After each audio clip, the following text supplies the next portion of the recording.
ये इंसान इस दुनिया में एक ऐसी मखलूक है जिसकी पैदाइश इस कदर हकीर बुनियादों पे हुई है कि कभी भी कोई उस पर गौर करे तो सर उठा के नहीं चलेगा। एक पानी का नापाक कतरा जिससे यह इंसान पैदा हुआ और यह इंसान चला है अल्लाह का दीन मिटाने। वो नापाक कतरा जिसके निकलने के बाद अंग अंग नापाक हो जाता है। मैं कभी कभी कहता हूं अगर बंदर में कुत्ता लग जाए तो जहां लगे वहीं गलासत जहां है वहां धो दे। नहाना गुस्ल करना फर्ज नहीं। अगर किसी के बंदर से सूअर टकरा जाए तो गुस्ल करना फर्ज नहीं। जहां सूअर का बदन लगा है वहां धो दे, पाक हो जाएगा।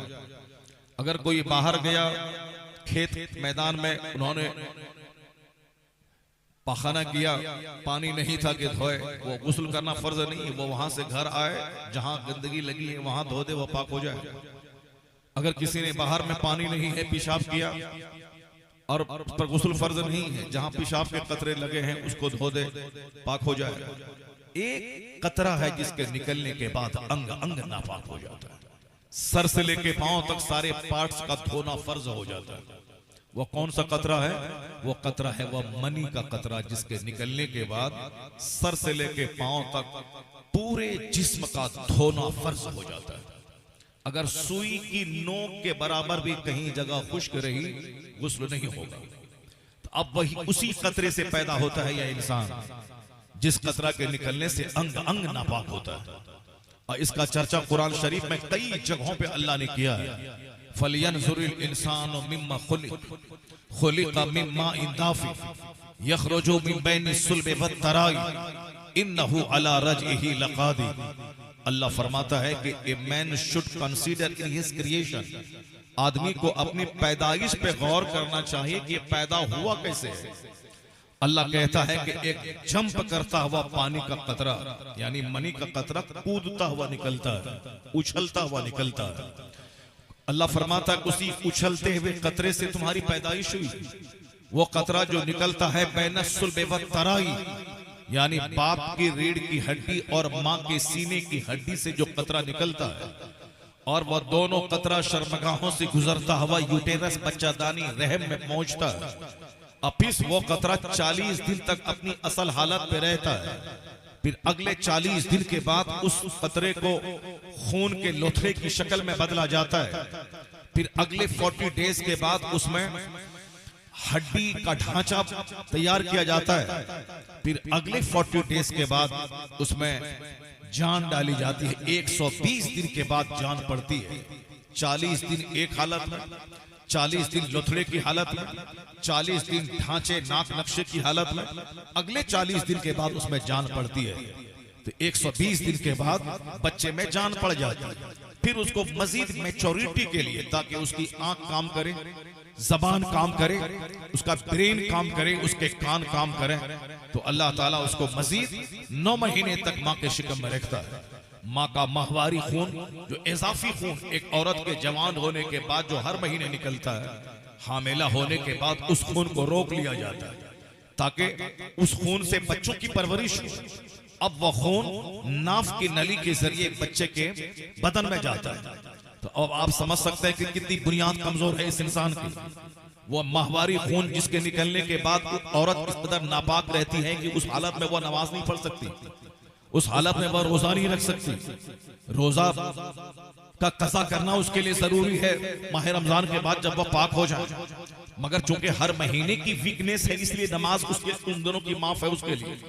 जिसके निकलने के बाद कुरान नहीं छू सकती, जिसके निकलने के बाद वह मस्जिद नहीं जा सकती, जिसके निकलने के बाद वह रोजा और नमाज नहीं पढ़ सकती, उसी खून के कतरे से इस इंसान की खुराक हुई। किस कदर बुनियाद कमजोर है इस इंसान की। वही इंसान दुनिया में आने के बाद कहता है मेरी गाड़ी, मेरा मकान, मेरी बीवी, मेरा बच्चा, मेरा खेत, मेरा खलियान, मेरी दुकान, मेरा मार्केटिंग कॉम्प्लेक्स। जरा कभी बुनियाद को तो गौर से देख लेते। अल्लाह ने 1 दर्जन जगहों पे कुरान शरीफ में पैदाइश का चर्चा किया। अल्लाह फरमाता है, यह इंसान कहता है कि फिर दोबारा अल्लाह मुझको जिंदा नहीं करेगा। यह नहीं गौर करता कि इसकी बुनियाद कैसी थी, मैंने इसको कैसे बुनियादी तौर पर पानी से पैदा किया। वह नसिया खल्क़ा, अपनी पैदाइश को भूल गया यह इंसान कि हम पैदा कैसे हुए थे।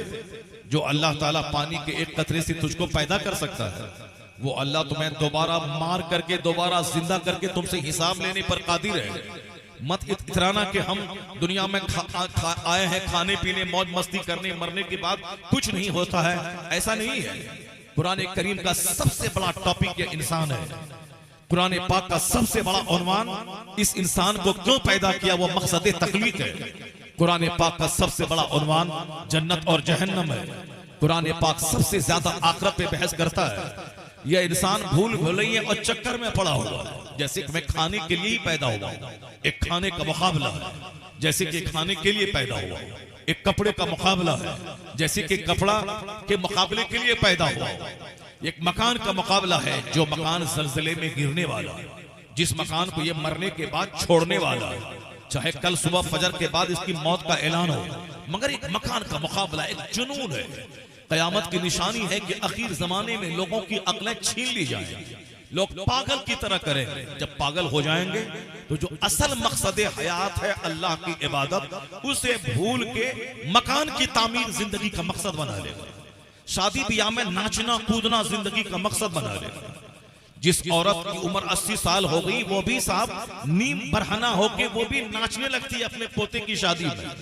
हुजूर ने सच कहा कि आखिर जमाने में लोगों की अक्लें छीन ली जाएंगी, लोग दीवाने और पागल की तरह करेंगे। और जब लोग पागल हो जाएंगे तो अननेसेसरी चीजों में इनकी मसरूफियत बढ़ जाएगी, जैसे खाने में, कपड़े में, मकान की तामीर में, जमीन की खरीदारी में। जबकि सबको मालूम है कि मैं अगर मेहनत करूं तो 50 एकड़ जमीन खरीद सकता हूं, लेकिन इस दुनिया में ऐसे ऐसे लोग गुजरे हैं जिसके पास 500 एकड़ जमीन थी, लेकिन आज उसकी लाशें जमीन के नीचे सड़ रही, उसकी कब्र पे एक जानवर पेशाब कर रहा। उनके जरिए जो उन्होंने झूठ बोलकर हराम करके नमाज छोड़कर जो दूसरों को धोखा देके जो 500 एकड़ जमीन खरीदा था, वो जमीनें पड़ी रह गई। उस जमीन पे कोई डोम सुअर चरा रहा है, उस जमीन पे उनका बेनमाजी बच्चा उस जमीन को बेच बेच के खा रहा है। जो गुनाह किया था जमीन खरीदने के लिए, वो गुनाह तो उसके जिम्मे है। उससे सवाल होगा कि तुमने माल कहां से कमाया, कहां खर्च किया, तो गुनाह उनके जिम्मे है, मगर वो जमीन पे अब रह नहीं रहा। गुनाह उसके जिम्मे है मगर उस मकान में वो रह नहीं रहा। गुनाह उसके जिम्मे है मगर वो गाड़ी पे चढ़ नहीं रहा। जिस गाड़ी के लिए वो झूठ बोला था वो गाड़ी है मगर वो सड़ रहा है। जिस मकान के लिए वो झूठ बोलकर हजारों नमाजें छोड़कर जिस मकान की तामीर की, वो मकान जमीन पे खड़ा है और ये 2 गज जमीन के अंदर इसकी लाशें सड़ गई, उसकी आंख बह गई, उसका पेट वहां फट गया, उसकी हड्डियां वहां सड़ और गल गई। इसी के लिए मुकाबला है। अल्लाह ने 1 दर्जन से ज्यादा जगहों पे कुरान शरीफ में मेरी औकात याद दिलाया कि तुमको मैंने एक बदबूदार गारे से पैदा किया, मिन तीन लाज़ी। अल्लाह कहता है एक चपचपाती हुई मिट्टी से तुझको मैंने पैदा किया। यानी पहले जब मिट्टी को गोंधा गया, फरिश्तों ने गोंधा, फिर वो मिट्टी चपचपाती हुई बदबूदार गारे की शक्ल में हो गई। उसके बाद जब नक्शा बना फिर वह मिट्टी बजती हुई हो गई। अल्लाह कहता है वलक़द खलक़नल इंसाना मिन सलालतिन मिन तीन, हमने बजती हुई मिट्टी से पैदा किया। लोग कॉमेडी पढ़ रहा है, कुरान नहीं पढ़ रहा। लोग किस्सा कहानी बोल रहा है, कुरान नहीं बोल रहा। लोग गाने सुन रहा है, कुरान नहीं पढ़ रहा। इसलिए अल्लाह के कलाम के साथ जब अच्छा सुलूक बंदा नहीं करेगा, क्योंकि इससे ज्यादा सच्ची कोई बात नहीं, इससे ज्यादा ऑथेंटिक कोई बात नहीं, इससे ज्यादा रिलायबल कोई बात है ही नहीं। बंदे का हर कलाम कमजोरियों से इबारत है। मैं 1000 अच्छी तकरीर करूं, मुझसे अच्छी तकरीर करने वाला मौजूद है। मैं 1000 अच्छी किताब लिखूं, मुझसे अच्छा मुसन्निफ मौजूद है। मैं 1000 इल्म के दरिया बहा दूं, मुझसे बड़ा आलिम मौजूद है। फौक़ कुल्लि ज़ी इल्मिन अलीम, हर इल्म वाले के ऊपर मैं इल्म वाला। यही वजह है कि सबकी लिखी हुई किताबों में दूसरा कोई आलिम उसमें त्रुटि निकालता है, उसमें डिमेरिट निकालता है, उसमें कहता है इसमें ग्रामर के एतबार से ये गलतियां, अल्फाज की सेटिंग के एतबार से ये गलतियां, इल्मे मानी इल्मे बदी के एतबार से ये गलतियां, काफिया बंदी के एतबार से ये गलतियां हैं। यानी लोग गलतियां निकालते हैं। गालिब के अशार में लोग गलतियां निकालते हैं। इकबाल बहुत बड़े शायर थे, उनके कलाम में लोग गलतियां निकालते हैं। बहुत बड़े बड़े मुसन्निफ थे, उनकी किताबों में लोग गलतियां निकालते हैं। यह इंसान गलतियों और खताओं का पुतला है। इस लफ्ज से ज्यादा ऑथेंटिक, जिसमें एक लफ्ज की ना गलती हो, ना एक लफ्ज में कोई मफहूम के एतबार से कोई कजी हो, अल्फाज के हुस्न के एतबार से, जमाल के एतबार से, और साहब उसके मानी और मफाहिम के एतबार से, सदाकत और सच्चाई के एतबार से, हुस्न जमाल के एतबार से, असर आफरीनी के एतबार से सबसे ज्यादा जबरदस्त कलाम अगर है तो वो कुरान करीम अल्लाह का कलाम है। इसलिए सबसे ज्यादा अल्लाह का कलाम पढ़ा जाना चाहिए, सबसे ज्यादा अल्लाह के कलाम को घर में पढ़ना चाहिए। लेकिन घर में अखबार लोग पढ़ रहे हैं, कुरान नहीं पढ़ रहे हैं, अफसाना पढ़ रहे हैं, कुरान नहीं पढ़ रहे हैं। सबसे ज्यादा तबसरा कुरान पे होना चाहिए। लेकिन साहब 2-2 घंटे की तकरीर में कहानी है मगर कुरान नहीं है, 2-2 घंटे की तकरीर में कॉमेडी है मगर कुरान नहीं है।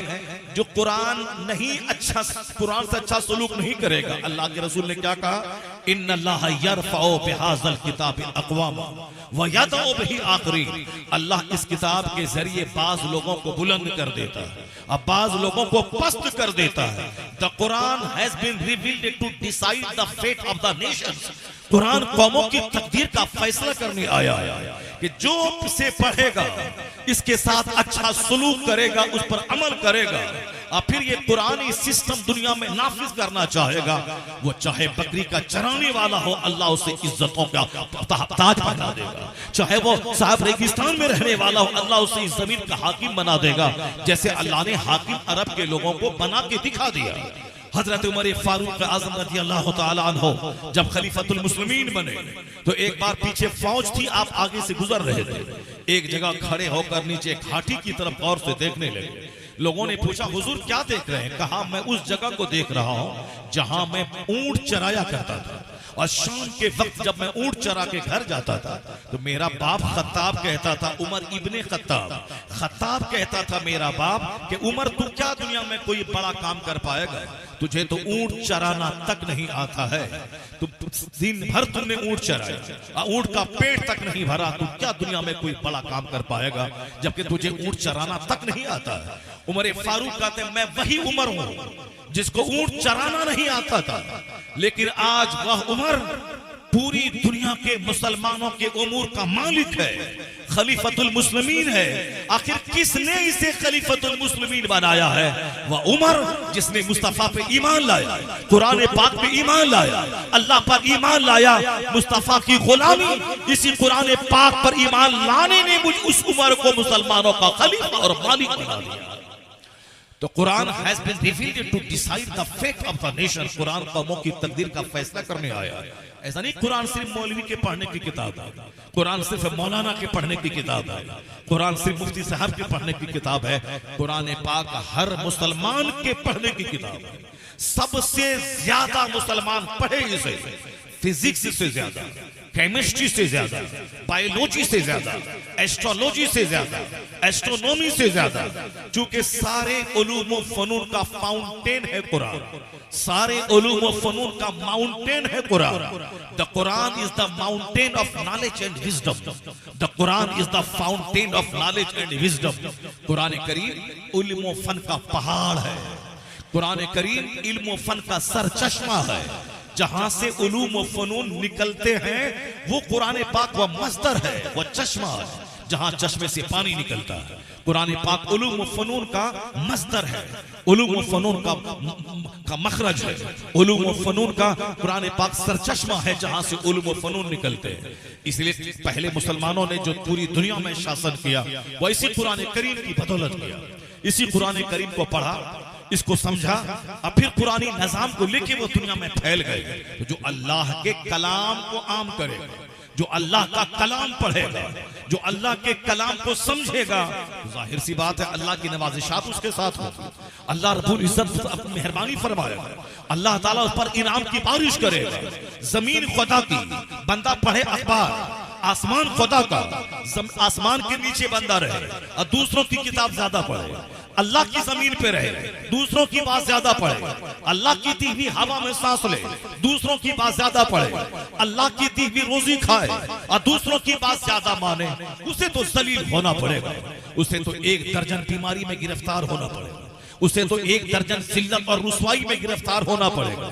ये जो आज बीवी की बगावत है, ये जो आज औलाद की नाफरमानियां है, ये जो मुसलमानों के बच्चों का काफिरों के साथ भाग जाना है, ये जो मुसलमानों की बेटियों का मुशरिकों के साथ भाग जाना है, और ये कई पुश्तों से जो इज्जतदार कहलाता था, जिसकी इज्जत को पट्टा लग रहा है, जिसकी इज्जत मिट्टी में मिल रही है, 500 साल से जिसका खानदान इज्जत वाला कहलाता था, आज उसकी बेटी किसी चमार के साथ भागकर सारे खानदान की 500 साल इज्जत को मिट्टी में मिला रही है। इसका एक सबसे बड़ा कारण है घर में फिजिक्स का पढ़ना, कुरान का नहीं पढ़ना, केमिस्ट्री का पढ़ना, कुरान का नहीं पढ़ना, बायोलॉजी का पढ़ना, कुरान का नहीं पढ़ना, फिल्म एक्टर की तरह जिंदगी गुजारना मगर कुरान के मुताबिक जिंदगी नहीं गुजारना, किसी फिल्मी हीरोइन को अपने लिए मॉडल मानना, उनकी तरह कपड़ा, उनकी तरह जीन्स, उनकी तरह टी शर्ट, उनकी तरह सर के बाल, उनकी तरह स्टाइल, सब कुछ उनकी तरह, तो फिर काम हो काफिरों की तरह, और इज्जत तलाश करे सालिहीन की तरह, काम हो काफिरों की तरह, और दुआ मांगे ताकि सालिहीन की तरह दुआ कबूल हो जाए। ऐसा नहीं होता इस दुनिया में कि अल्लाह की जमीन में रहे और काम शैतान का करे और अल्लाह रहमत हम पर नाजिल फरमा दे, ऐसा नहीं होता है। अल्लाह ने कहा रहमतें तुझ पर नाजिल होंगी, इख्तियार तुमको मिलेगा, तुम्हें बादशाहत मिलेगी, हुकूमत मिलेगी, मगर एक कंडीशन है, वला तहनु वला तहजनु व अंतुमुल आलाना इन कुंतुम मुमिनीन। अगर तुम मुसलमान बन के रहेगा तो इज्जत तेरे लिए, मुसलमान बन के रहेगा तो हुकूमत तेरे लिए, मुसलमान बन के रहेगा तो जन्नत वहां मिलेगी, जमीन की बादशाहत अल्लाह यहां अता फरमा देगा। अल्लाह ने शर्त रख दी है कि मेरी जमीन, मेरा आसमान, मेरी मिट्टी, मेरी आग, मेरी हवा, मेरा पानी, सब कुछ मेरा दिया, मैंने पैदा किया, मैं हूं तेरा खालिक, मैं हूं तेरा मालिक, मैंने तुझको पानी के एक नापाक कतरे से पैदा किया है, अब मैंने तेरे बदन में नाक नक्शा और सर से लेके पांव तक खूबसूरत पार्ट्स मैंने तुझको दिए हैं, फिर मैं दोबारा तुझको, मैं तेरी रूह निकालूंगा, मैं तुझको मारूंगा, और फिर तू कब्र में दफन होगा, तेरी लाश सड़ेगी, फिर मैं दोबारा तुझको जिंदा करके मैं तुझसे हिसाब लूंगा। ये बता दे कि तूने आंख कैसा इस्तेमाल किया, ये बता दे तूने जबान का क्या इस्तेमाल किया, ये बता दे तूने अपने पेट का क्या इस्तेमाल किया, ये बता दे जब पेट का लीवर तेरा अगर खराब हो जाए तो 40 लाख रुपए लगेंगे लीवर ट्रांसप्लांट कराने, अगर गुर्दा खराब हो जाए तो 50 करोड़ रुपए खर्च करने के बाद भी तू कोई दूसरा नया गुर्दा नहीं बन पाएगा, अगर तेरा अपना अजीज रिश्तेदार गुर्दा ना दे तो फिर तड़प के रहोगे, डायलिसिस में जब तक रहोगे उस वक्त तक फिर जिंदगी की भीख मांगते रहोगे। तो कितनी कीमती चीज है जो मैंने तुझको गुर्दा दिया, कितनी कीमती चीज है जो मैंने तुमको मैंने लीवर दिया, जिस लीवर में जितनी चीजें तुम डाल दो, पत्थर डाल दो वो पत्थर गल जाता है, जिसमें साहब तुम कोई भी चीज डाल दो, गोश्त डालो, मछली डालो, कुछ भी डालो, सब गल जाता है, और गलने के बाद बदन में ब्लड बनता है। लेकिन अगर ब्लड बनने का सिस्टम गड़बड़ हो जाए तो फिर रोजाना तुम्हें ब्लड चढ़ाना पड़ेगा और सारी जिंदगी दूसरों से ब्लड की भीख मांगनी पड़ेगी। और मैंने ऐसा सिस्टम बनाया है कि तू मेरी दी हुई रोजी खा और फिर वहां से ब्लड बनेगा, फिर तेरी आंख काम करेगी, तेरी जबान काम करेगी, तेरा ब्रेन काम करेगा, तेरे हाथ काम करेंगे, तेरा पांव काम करेगा। सिर्फ पेशाब पाखाने का सिस्टम थोड़ा सा गड़बड़ हो जाए तो तेरा जीना मुश्किल हो जाए। अगर पेशाब में प्रोस्टेट में गड़बड़ी आ जाए तो फिर तेरे लिए जिंदगी का सारा सुख बेकार हो जाएगा। अगर घुटने और टखने में दर्द हो जाए तो फिर तेरा जीना मुश्किल होगा, तू खुदकुशी करने पे आमादा हो जाएगा कि मैं इस तरह जिंदा रहने से बेहतर है मैं जहर खा के मर जाऊं। इसका मतलब अगर अल्लाह ने हेल्थ दिया है वो अकड़ने नहीं दिया, बिगड़ने नहीं दिया, दूसरों पे तफक्कुर और बरतरी करने नहीं दिया है। अल्लाह ने अगर नेमतें दी हैं, आंख सलामत है, जबान सलामत है, हाथ सलामत है, घुटने और टखने का दर्द नहीं है, हम फिजिकली फिट हैं, तो ये इतराने का विषय नहीं है कि हम किस मार खा हैं, हम अच्छे नहीं। ये विषय है शुक्र का कि वो रब्बे करीम जिसने हमें सर से लेके पांव तक खूबसूरत सारे पार्ट्स दिए हैं। ये इतराने का विषय नहीं। जहां इतराया किडनी खराब हो जाएगी, जहां इतराया आंख का ऑपरेशन करना पड़ेगा, जहां इतराया हड्डी डैमेज हो जाएगी, जहां इतराया पेशाब पाखाने का सिस्टम गड़बड़ हो जाएगा, तो इतराने का ही नतीजा है। ये सारी नियमतें इतराने का विषय नहीं है, ये विषय है शुक्र का कि जिसको अल्लाह जिसने मुझको इतना खूबसूरत जिस्म दिया है, खूबसूरत आज़ा दिए हैं, तो फिर उसी रब्बे करीम को सजदा होना चाहिए, उसी रब्बे करीम का जिक्र होना चाहिए। इलाही तेरा करोड़ों एहसान कि तूने मुझे खूबसूरत जिस्म दिया, खूबसूरत पास अता फरमाए। अल्लाह कहता है वलाइन शकरतुम लाज़ीदन्नकुम, अगर तुमने मेरी नेमत का शुक्रिया अदा किया तो हम नेमत छीनेंगे नहीं, नेमत में इजाफा करते चले जाएंगे। वाला इन शकरतुम लअज़ीदन्नकुम, अगर तुमने मेरी नेमत का शुक्रिया अदा किया। जबान का शुक्र है कि जबान से अल्लाह का जिक्र करे, ब्रेन का शुक्र है कि ब्रेन में कोई गंदा प्लान नहीं बना, दिल का शुक्र यह है कि दिल जिंदा है तो सारा जिस्म जिंदा है, और दिल जहां मरा, दिल की हरकत जहां बंद हुई, सारे पार्ट्स तो आपके जवाब दे जाएंगे। ये हार्ट ही है जो ब्लड को आउटपुट भी करता है, ब्लड को इनपुट भी करता है। तो जब तक ये दिल जिंदा है तो दिल में किसी दुनिया को दाखिल होने मत दीजिए। उस दिल में अल्लाह रब्बुल इज्जत की मोहब्बत बसाइए, उस दिल में यह जिंदगी देने वाले रब की मोहब्बत बसाइए। वल्लज़ीना आमनू अशद्दु हुब्बन लिल्लाह, अल्लाह कहता है जो साहिब ईमान है, जो मोमिन है, वो सबसे ज्यादा अल्लाह से मोहब्बत करते हैं। क्योंकि अल्लाह से मोहब्बत करने का मतलब कि अल्लाह मेरा खालिक, मेरा मालिक है, वही इज्जत और जिल्लत देने वाला है, वही मौत हयात देने वाला है।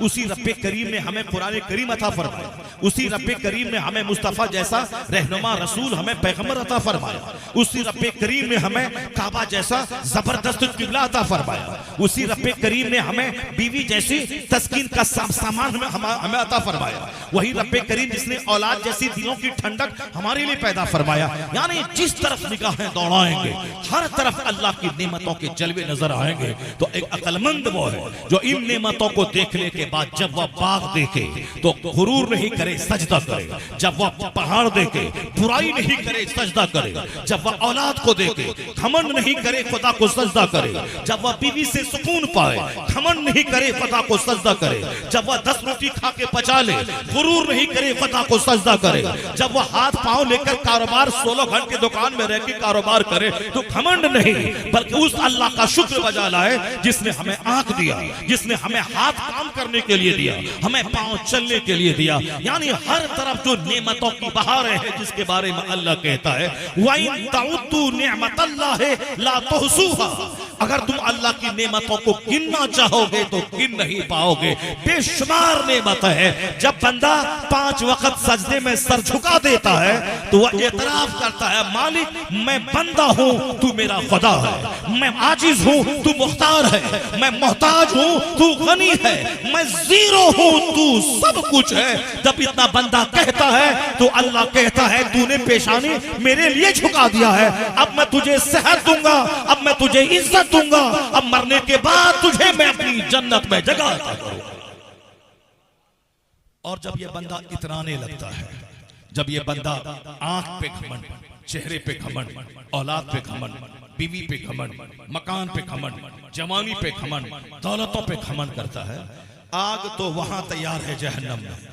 इस दुनिया में अल्लाह नेमतों को छीन के तड़पा के बंदों को बता देता है कि नेमतों की कद्र क्या है। और तुम जो तिस्मारखा बनते हो कि हमको खुद से अपना हक मिल गया है, ऐसा नहीं है। जब अल्लाह तबारक व तआला सांस लेने की तंगी देता है, जो आराम से बंदा ऑक्सीजन में सांस ले रहा था, लेकिन जब अल्लाह रब्बुल इज्जत सांस की बीमारी देता है, जब बंदा ऑक्सीजन पे चला जाता है, जब बंदा वेंटिलेशन पे रहता है, उस वक्त ये सांस नहीं ले सकता है। सभाओं का चेहरा देखता है जिसके सामने अपने 2-4 ट्रक पे घमंड किया था, अपने 2-4 फॉर्च्यूनर पे घमंड किया था, अपने 2-4 छोटे से ईंट और पत्थर के मकान पे घमंड किया था। जब उसको वेंटिलेशन पे डाल देता है, जब वो सभाओं का चेहरा देखता है और कुछ बोल नहीं पाता है, उसका सारा गुरूर चूर हो जाता है।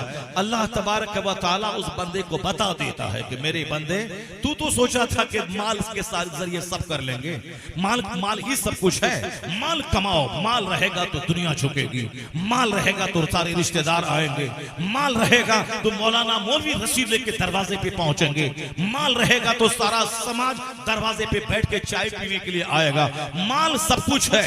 अब ये बता दे कि माल सब कुछ है या फिर माल देने वाला सब कुछ है। और जब वो उसको तड़पाता है अल्लाह, तब वो बंदा कहता है मैं तो सोचा था कि माल से सब कुछ हो जाएगा, लेकिन अब पता चला है कि बंदे के चाहने से सब कुछ नहीं होता है, वही होता है जो मंजूर खुदा होता है, वही होता है जो रब करीम चाहता है। तो अल्लाह ताला गुरूर तोड़ देता है। हजरत उमर फारूक आज़म रज़ी अल्लाह ताला अन्हु फरमाते हैं, क्या फरमाते हैं, मन तवाज़अ लिल्लाह रफ़अहुल्लाह, जो अल्लाह के लिए झुक जाता है, जो अल्लाह के लिए सॉफ्ट हो जाता है, जो अल्लाह के लिए नर्म हो जाता है, जो अल्लाह तबारक व तआला के लिए अपने आप को लोगों से छोटा समझता है, तो अल्लाह ताला उसको बुलंद कर देता है, उसको अल्लाह ताला उसको इज्जतों से नवाजता है। लेकिन जो अपने मन में बड़ा बनता है, उमर फारूक आजम फरमाते हैं, मैंने हुजूर को कहते हुए सुना, ये मिशकात शरीफ की हदीस में आया है कि जो अपने मन में बड़ा बनता है तो अल्लाह ताला लोगों की निगाहों में उसे खिंजीर और कुत्ते से बदतर बना देता है। लोगों की आयुनी नास in the site of people, लोगों की निगाहों में उसे कुत्ते और खिंजीर से बदतर बना देता है। आज सारी दुनिया में जो आग लगी है, कहीं कोरोना की आग, कहीं सुनामी की आग, कहीं साहब इख्तलाफ की आग, कहीं इंतशार की आग, कहीं औलाद की नाफरमानी की आग, सारी दुनिया आग में झुलस रही है। भले ही वो आज खा पी के आराम से सो जाए, लेकिन दिमाग में आग लगी है, फिक्र की एक ऐसी आग लगी हुई है। आज मालदार है, कल अगर कारोबार ठप हो गया तो क्या होगा? मालदार है, माल है, मगर औलाद की सेहत नहीं है। औलाद सेहतमंद है मगर बीवी की बगावत है। सब कुछ ठीक है मगर पड़ोसी की दुश्मनी है। सारी दुनिया में लगी है आग। क्यों नहीं आग लगेगी? अल्लाह का कलाम है कुरान, वो पढ़ता नहीं। लोग साहब अखबार पढ़ रहे हैं, दैनिक जागरण पढ़ रहे हैं, द टाइम्स ऑफ इंडिया पढ़ रहे हैं, हिंदुस्तान पढ़ रहे हैं, फिजिक्स केमिस्ट्री बायोलॉजी 2 पैसा कमाने के लिए पढ़ रहे हैं, अंग्रेजी साहित्य और संस्कृत 2 पैसा कमाने के लिए पढ़ रहे हैं। साहब अपने वतन से बेवतन होकर 2 पैसा कमाने के लिए, MBBS डॉक्टर बनने के लिए जमीन बेचकर बच्चों को पढ़ा रहे हैं, और सारी जिंदगी 2 पैसा कमा के खाने पीने के लिए उन्होंने नमाजें छोड़ दी, उन्होंने रात की नींद कुर्बान कर दी, उन्होंने साहब रमजान का रोजा छोड़ दिया, उन्होंने कानून हया और पर्दा को तार तार कर दिया। जींस टी शर्ट पहन के गैर मर्दों को दावतें ज़िना देकर ये MBBS डॉक्टर बनने जा रही है, ये ITI सेक्टर में जा रही है, ताकि 2 पैसा कमाओ, नौकरी मिले, 2-4-10 साल कमा के खाओ पी, उसके बाद मरने के बाद कब्रिस्तान जाके सड़ जाओ। यानी 2 रोटी की खातिर साहब नींद बढ़ाना लिबास, 2 रोटी की खातिर रात भर मेहनतें, 2 रोटी की खातिर वतन से बेवतन होना। और जो मकसद हयात है, जिस काम के लिए मैं पैदा हुआ हूं, जिसके लिए अल्लाह ने सारी चीजें पैदा की है, वो मकसद हयात की कोई फिक्र नहीं है।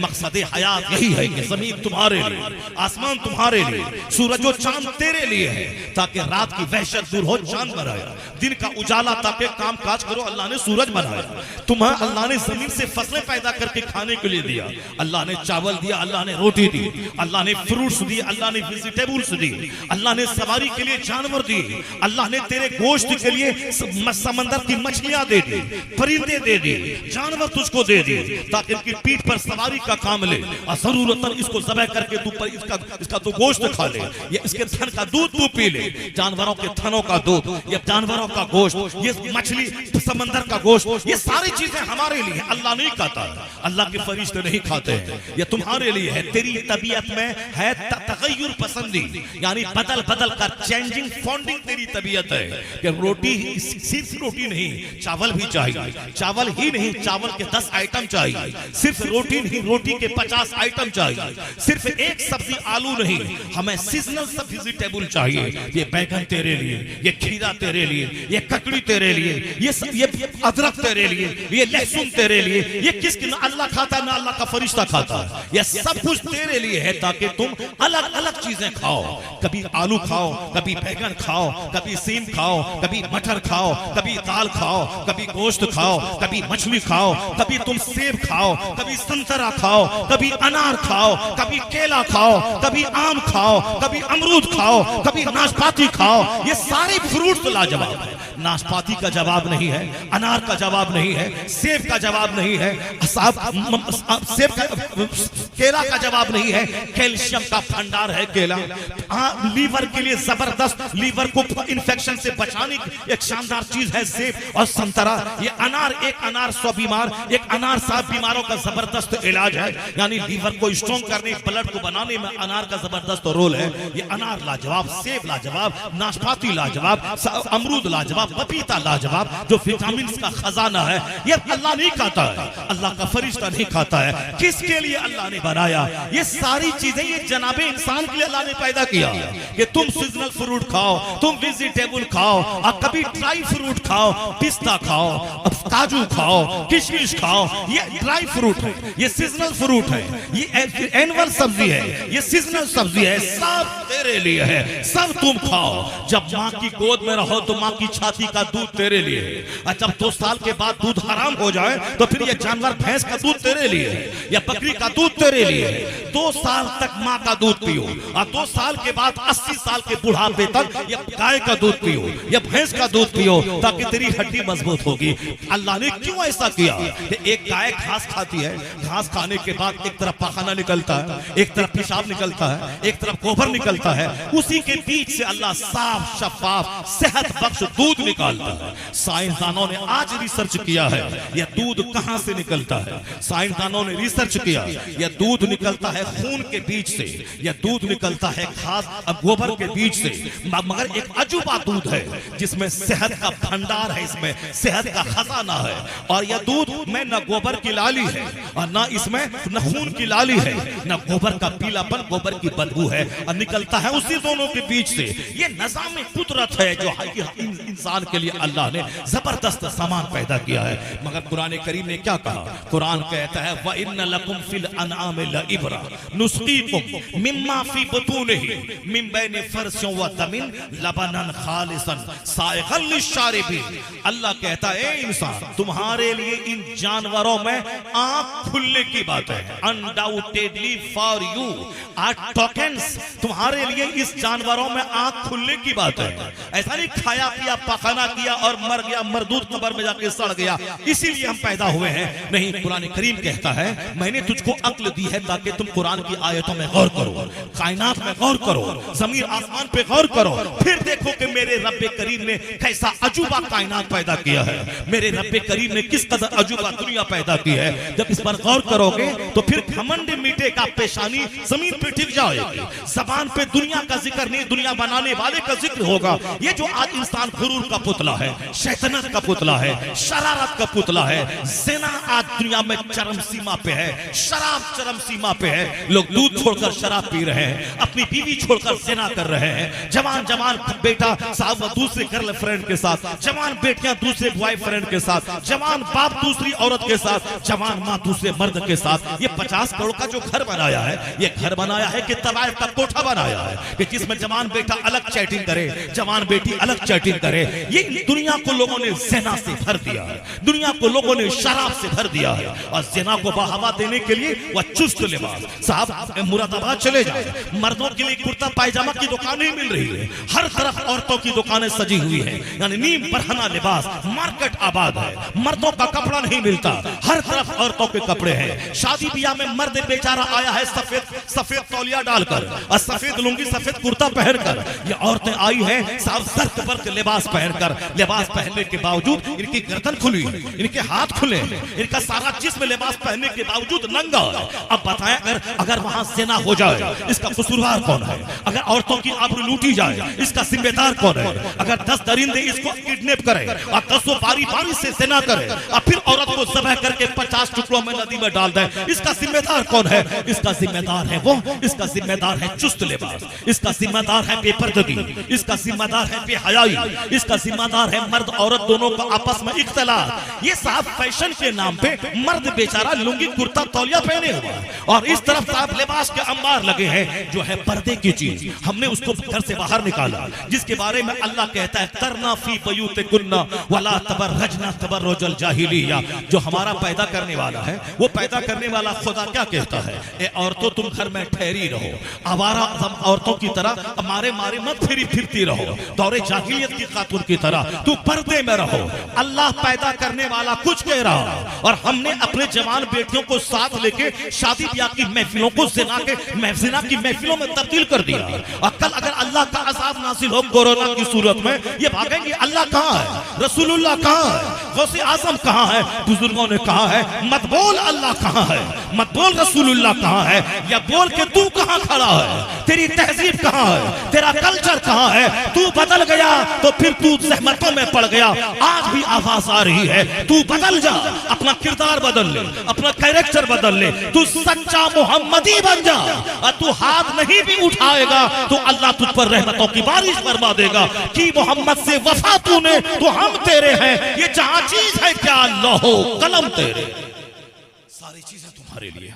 सिर्फ दुनिया ने आज तरक्की में जिना दिया है, जिनाकारी। सिर्फ दुनिया ने शराब नोशी दिया, सिर्फ दुनिया ने हराम खोरी दिया है, सिर्फ दुनिया ने सूद को बढ़ाया है, दुनिया ने धोखा को बढ़ाया है। दुनिया ने इस दुनिया को तरह तरह के खुराफात वाहियात का अड्डा बना दिया है, जबकि सारी नेमतें अपनी तरफ मुतवज्जह कर रही है। यह तमाम फल फ्रूट्स तुम्हारे लिए है, यह दूध तुम्हारे लिए है, यह दूध निकालने का फॉर्मूला अल्लाह कहता है हमने तुझको कहां से दिया है, तो तुम्हें मालूम है नुस्कीकुम मिम्मा फी बतूनिही मिन बैन फरसियों व दमिन लबनन खालिसन साइगन लिशारिबिन। बस सिर्फ कुरान पाक को रटना है, मखारिज की अदायगी से पढ़ना है, तीर की तरह बिल्कुल सीधा करना है। बाकी कुरान करीम क्या कह रहा है, कुरान करीम में है क्या मानी का भंडार, उसकी तरफ कोई तवज्जो नहीं है, सिर्फ जाहिर संवारना है। इस्लाम जोर देता है जाहिर पर ज्यादा से ज्यादा बातिल के संवारने पर। कुरान पाक मखारिज की अदायगी से पढ़ना जरूरी है, मगर उससे 99% ज्यादा जरूरी है कि कुरान पाक में जो कुछ है उसको समझा जाए, कुरान पाक की तालीमात पर अमल किया जाए। सिर्फ हाफिज बनने में कोई उतनी बड़ी क्वालिटी नहीं है, वो क्वालिटी है कि कुरान पाक को रट लिया, वह देख के नहीं बिन देखे पढ़ रहा है, लेकिन बिन या देख के पढ़ रहा है या बिन देखे पढ़ रहा है। फिर इसमें क्या कौन सी क्वालिटी हो गई, वह देख के पढ़ रहा है, ये बिन देखे पढ़ रहा है। लेकिन कुरान पाक बिन देखे पढ़ने से ज्यादा देख कर जो पढ़ेगा उसको डबल सवाब मिलेगा। यानी आंख भी उसको देख रही है, जबान उसको पढ़ रही है, उसको देखने वाले को डबल सवाब मिलेगा। तो बिन देखे पढ़ना ये कुरान पाक की हिफाजत का एक जरिया है, लेकिन क़यामत की निशानी है। आखिर जमाने में उलमाए कराम नहीं मिलेंगे, एक आलिम की तलाश में बंदा मोटा ताजा जानवर लेके निकलेगा, उसका जानवर दुबला पतला हो जाएगा। एक फकीह नहीं मिलेगा, एक मुत्तकी आलिम नहीं मिलेगा, दो बंदा आपस में लड़ेगा, उसका फैसला करने वाला कोई कानूनी विरासत का जानकार आलिम नहीं मिलेगा। इल्म दुनिया से उठा लिया जाएगा, युरफाउल इल्म। और फिर क्या होगा, कीड़े मकोड़े की तरह कुर्रा फैल जाएंगे, कीड़े मकोड़े की तरह हर तरफ हुफाज फैल जाएंगे, जो बगैर समझे मुझे कुरान पाक रटेंगे और कुरान पाक समझेंगे नहीं, कीड़े मकोड़ों की तरह दुनिया में फैल जाएंगे। आज हर तरफ यहाँ 10 हाफिज, वहाँ 20 हाफिज, वहाँ 5 हाफिज, वहाँ 4 हाफिज, वहाँ 3 हाफिज, यानी हर तरफ कीड़े मकोड़े की तरह। अब कुरान पाक रट लिया, फिर सारी जिंदगी दुकान में काम करने लगे। अगले वाले रमजान से बोला मेरे सीने में दर्द हो रहा है, अब नहीं पढ़ना, बस सिर्फ पगड़ी लपेट लिया, हाफिजी का एक टाइटल लग गया। उसके बाद चाहे वो कुरान पाक भूल जाए, कुरान पाक नहीं समझे, कुरान पाक रटना, कुरान पाक समझना, कुरान पाक पे अमल करना, तब उसकी फजीलत आई है। मन क़रअल कुरान व अमिला बिमा फी, जिसने कुरान पढ़ा और जो कुछ कुरान में है उस पर अमल किया, फअहल्ला हलालहु व हर्रमा हरामहु, जिसने कुरान के हलाल को हलाल जाना, कुरान के हराम को हराम समझा, तब उसके माँ बाप को वो इज्जतों का ताज पहनाया जाएगा। उल्बिसा वालिदाहु ताजन यौमल क़यामा ज़ाहु अहसनु मिन ज़ाई शम्स फी बुयूतिकुम दुनिया।